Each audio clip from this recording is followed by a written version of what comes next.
बहुत समय पहले किसी गांव में करीना नाम की लड़की रहती थी।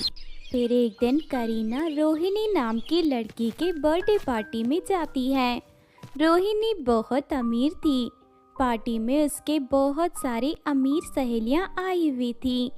करीना की खूबसूरती देखकर रोहिणी की सारी सहेलियां उसकी तारीफ करने लगती हैं। तभी एक लड़की करीना से कहती है, सुनो, तुम बहुत ज्यादा खूबसूरत लग रही हो। मेरे पापा की एक मॉडलिंग की कंपनी है। मैं तरह तरह के सुंदर ड्रेस तैयार करती हूँ और खूबसूरत लड़कियों से मॉडलिंग करवाती हूँ। क्या तुम मेरे लिए मॉडलिंग करोगी? इस काम के बदले तुझे बहुत पैसे मिलेंगे। हाँ, बिल्कुल सही कहा। मैं करीना को हर महीने 50,000 रुपए दूंगी। लेकिन दूसरी तरफ उसे गांव में रहने वाली सोनिया नाम की लड़की को ये बात बिल्कुल पसंद नहीं आती। दरअसल सोनिया करीना की खूबसूरती से बहुत जलती थी। वो हमेशा उसके बारे में बुरा सोचा करती थी। करीना पहले से ज्यादा बहुत खूबसूरत है। मॉडलिंग करने से इसे पैसे मिलने लग जाएंगे। ये तो अमीर बन जाएगी। मुझे कुछ भी करके उसे पैसे कमाने से रोकना होगा। फिर उसी रात सोनिया चुपके से करीना के घर में दाखिल हो जाती है। तभी उसे अपने सामने कांच की अलमारी दिखाई देती है। वहाँ पर करीना का पाउडर और उसका क्रीम रखे हुए थे, जिसे वो चेहरे पर लगाती थी। सोनिया क्रीम के डिब्बे के अंदर एक जहरीला केमिकल मिलाकर वहाँ से भाग जाती है। अगले दिन करीना खुशी खुशी सोकर उठती है। नहाने के बाद करीना क्रीम पाउडर लगाकर रोहिणी की सहेली के ऑफिस चली जाती है। लेकिन ऑफिस तक पहुंचते पहुंचते करीना का चेहरा पूरी तरह काला पड़ चुका था। उसके चेहरे पर बड़े बड़े घाव प्रकट हो गए थे। अरे, अचानक मेरे साथ क्या हो रहा है? अचानक मेरा चेहरा इतना बदसूरत कैसे बन गया?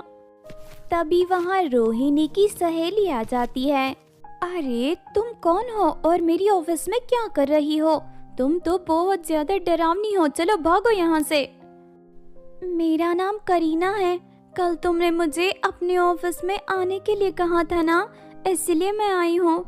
मुझे नहीं पता अचानक मैं इतनी बदसूरत कैसे बन गई। जो भी हो, मैं नहीं जानती। तुम्हारा ये डरावना रूप देखकर मुझे बहुत डर लग रहा है। तुम इसी वक्त यहाँ से निकल जाओ। उसके बाद करीना रोते हुए अपने घर लौट जाती है। करीना का बदसूरत चेहरा देखकर उसके माता पिता को बड़ी हैरानी होती है। तभी अचानक वहाँ सोनिया आ जाती है। सोनिया करीना का मजाक उड़ाते हुए जोर जोर से हंसने लगती है। अरे, क्या हुआ करीना? तू तो मॉडलिंग करने जा रही थी ना, लेकिन तू तो चुड़ैल बन गई। लगता है तुझे चुड़ैलों के यहाँ मॉडलिंग करने का काम मिल गया है। वहाँ से गुजर रही दूसरी लड़कियाँ भी करीना का मजाक उड़ाने लगती है। करीना अपनी इतनी ज्यादा बेइज्जती बर्दाश्त नहीं कर पाती और उसी वक्त रोते हुए गांव से बाहर निकल जाती है। मैं बहुत बदसूरत हो गई हूँ। सभी लोग मेरा मजाक उड़ाने लगे हैं। मैं इस तरह अपनी बेइज्जती करवाकर जिंदा नहीं रह सकती। मैं इसी वक्त कहीं जाकर अपनी जान दे दूंगी। करीना नदी के किनारे पहुंच जाती है, लेकिन तभी अचानक नदी के अंदर से एक जादुई बुढ़िया बाहर निकल आती है। करीना को देख बुढ़िया सारी बात समझ गई थी। बुढ़िया करीना को पानी के अंदर मौजूद अपने घर ले जाती है। फिर वो करीना को एक जादुई मछली खाने के लिए देती है। उस मछली को खाते ही करीना बहुत ज्यादा खूबसूरत बन जाती है। अरे, ये तो कमाल हो गया। मैं बहुत ज्यादा खूबसूरत हो गई। आपका बहुत बहुत शुक्रिया। मैं आपका ये एहसान जिंदगी भर याद रखूंगी। इसमें एहसान की कोई बात नहीं है। तुम्हारी जान बचाकर मुझे बहुत खुशी हो रही है। तुम जाओ और खुशी खुशी अपना जीवन जियो। उसके बाद करीना गांव लौट जाती है। अगले दिन वो दोबारा रोहिणी की सहेली के ऑफिस में जाती है। रोहिणी की सहेली उसे अपनी मॉडल बना लेती है। उसके बाद करीना रोज पैसे कमाना शुरू कर देती है।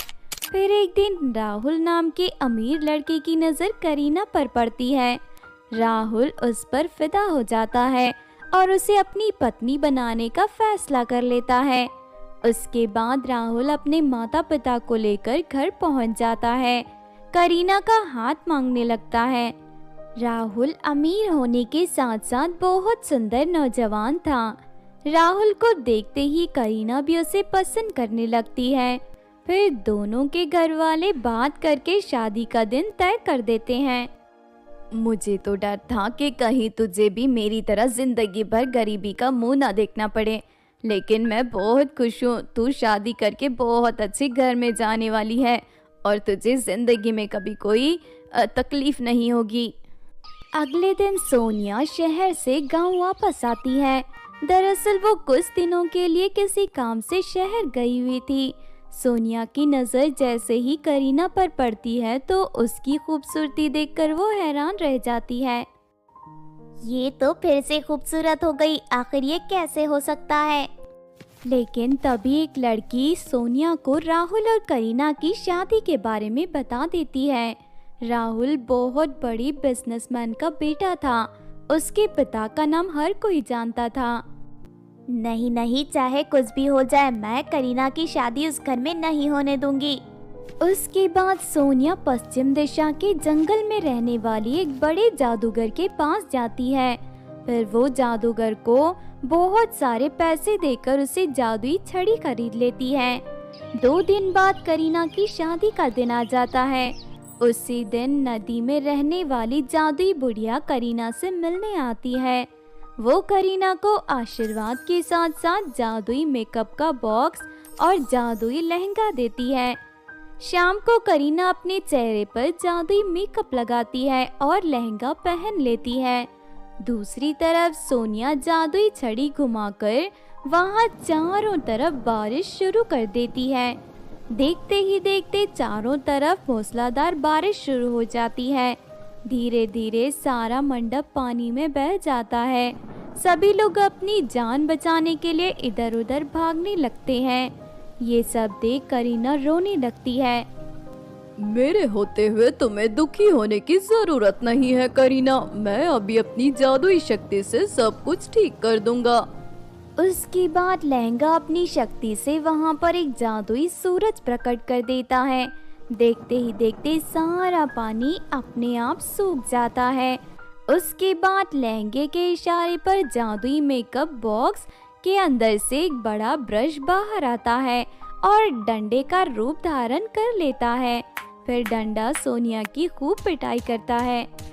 अरे मर गई रे, बचाओ बचाओ, कोई मुझे बचाओ, मुझे बहुत दर्द हो रहा है, कोई मेरी मदद करो।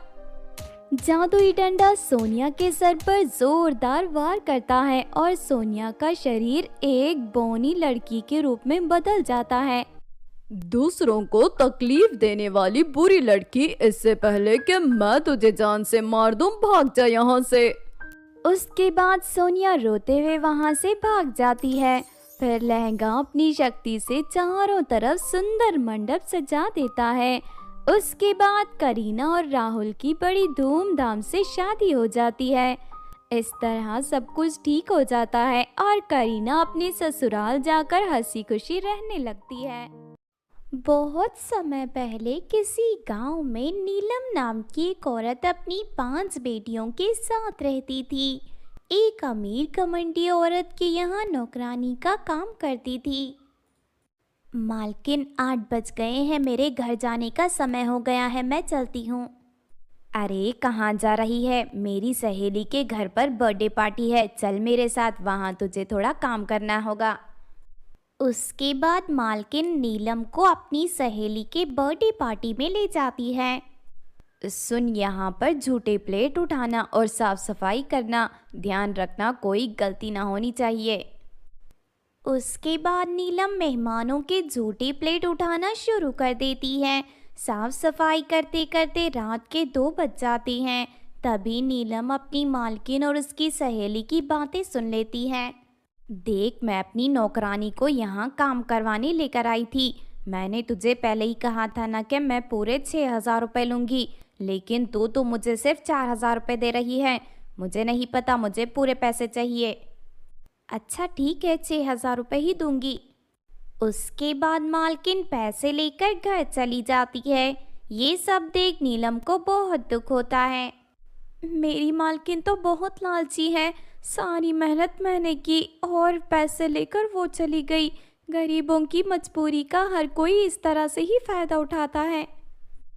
उसके बाद नीलम मायूस होकर अपने घर लौट जाती है।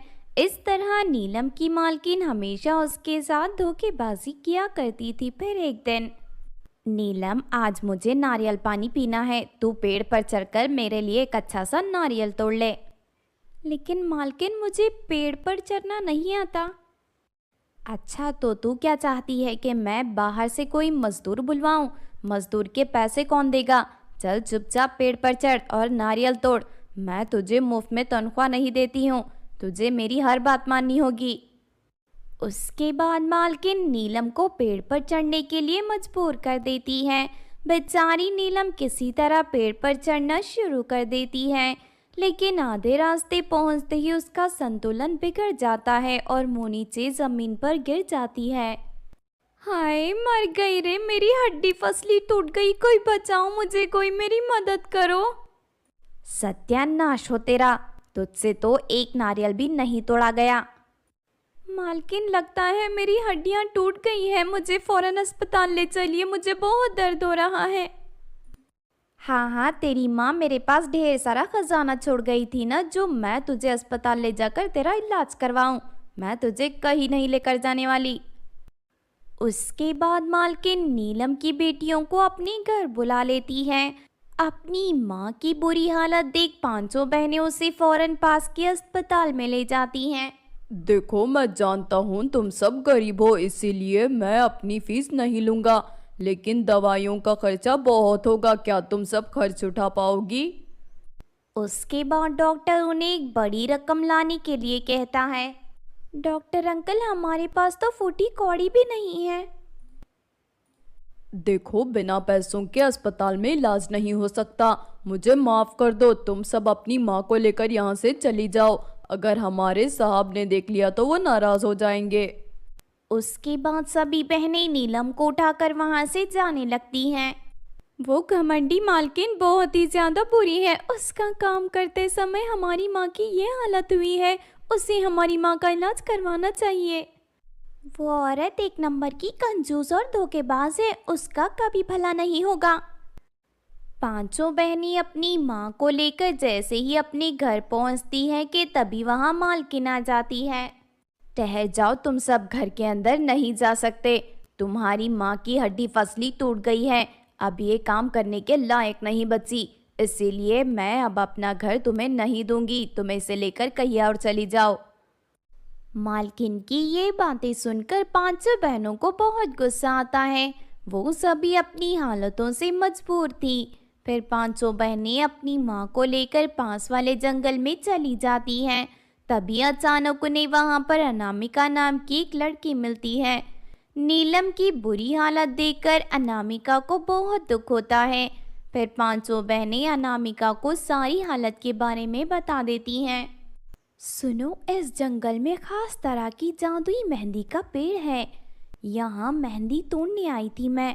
अगर तुम सब मेरे लिए जादुई मेहंदी तोड़ कर ले आओगे तो मैं तुम्हारी माँ का इलाज करवा दूंगी। ये सुनकर पांचों बहनें खुश हो जाती हैं। लेकिन ध्यान रखना, जंगल बहुत ही खतरनाक है, संभल कर अंदर जाना। उसके बाद एक बहन नीलम के पास रुकती है और चार बहनें जंगल में मेहंदी तोड़ने चली जाती हैं। कुछ घंटों की मेहनत के बाद आखिरकार चारों ढेर सारी जादुई मेहंदी तोड़कर अनामिका को दे देते हैं। तुम सबने बहुत अच्छा काम किया, मैं परियों को जादुई मेहंदी लगाने का काम करती हूँ, तुम पांचों भी मेरे साथ मेहंदी लगाने का काम शुरू कर दो, इससे तुम सब बहुत ही पैसे कमा सकोगे। अनामिका की बात सुनकर पांचों बहनें बहुत खुश होती हैं। उसके बाद अनामिका उन्हें अपने घर ले जाती है और उन्हें मेहंदी लगाना सिखाने लगती है।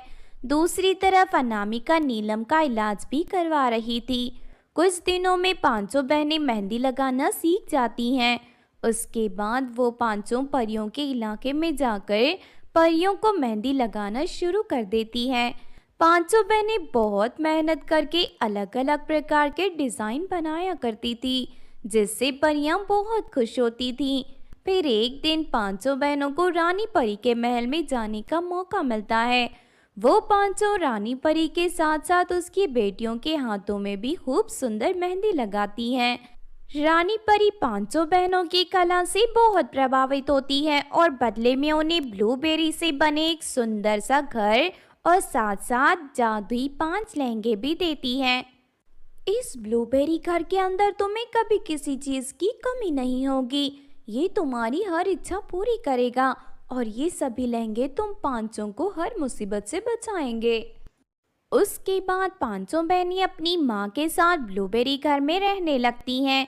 फिर एक दिन कमंडी मालकिन नीलम को अपनी बेटियों के साथ हंसते खेलते हुए देख लेती है। नीलम की खुशी देखकर मालकिन को बहुत जलन होती है। अगले ही दिन वो सारी हकीकत पता कर लेती है। ये जादुई ब्लूबेरी घर तो बहुत ही कमाल का है।